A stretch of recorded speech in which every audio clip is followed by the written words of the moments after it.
Paano po if hindi pa matapos ang 2060, fully paid na ang amount na na-loan ko? Kasi 200 kasi kaltas sa policy loan, tapos up to 2060. Tapos 14K lang naman ni loan. Paano kaya yan? So, policy loan po ito ng GSIS. Yung scenario, 14,000 yung utang, 200 yung kanya pong deduction every month. Tapos yung nakalagay na termination ay 2060. Sa GSIS policy loan, yung termination niya palagi is yung taon kung kailan tayo ay mandatory retiree. Yung 65 na edad, doon po yung termination palagi sa policy loan. No, that's normal. Hindi po problema yan na ganyan po yung nakalagay doon.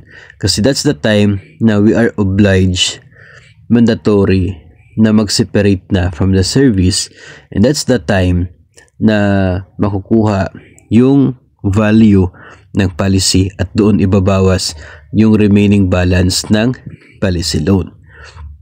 Well, ganun po ang senaryo kung ikaw ay nag-retire, inabutan ka ng retirement, mandatory retirement, at meron ka pang utang sa policy loan. Pero dahil po sa case na ito ay meron po siyang deduction na 200 every month. Tingnan po natin, yung interest po ng policy loan is nasa 8% per annum. No? So dapat yung magiging interest niya in a month ay dapat below 200 para paunti-unti ay liliit yung value ng kanyang utang. Then slowly hanggang sa matatapos yung pagbabayad sa policy loan. Ngayon, kapag natapos na yung policy loan at hindi pa umabot ng 2060, ano ang mangyayari? Pwede nyo pong ipapadelete na yung deduction sa inyo pong sahod for your policy loan. Nakikita naman po yung balance niyan sa GSIS Touch.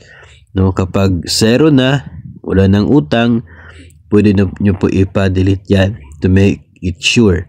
No, pwede po na i-request sa GSIS na ipa-delete po sa PSU yung deduction kasi fully paid na. Pwede rin na hintayin po ninyo, no, na mayayari niyan ay since salary deduction ito, dapat mawala sa billing ng GSIS yung 200 na deduction sa inyo for your policy loan para hindi na siya i-reflect ng PSU as deduction. So ganun po. Pero kung medyo hindi tayo sigurado if mayayari kaagad yan, no, ay pwedeng makikita natin na zero na yung balance, request na natin kaagad yung pagpapadelete ng deduction para mas earlier po at matiwasay, no, wala tayong iisipin na kung ano pa yung mangyayari. Pero hindi po nangangahulugan na dahil 2060 ang termination ay hanggang 2060 rin yung pag-deduct sa inyo pong sahod for your policy loan kahit ito ay fully paid na. Dapat po na mag-stop na siya the moment na fully paid na ang inyo pong policy loan.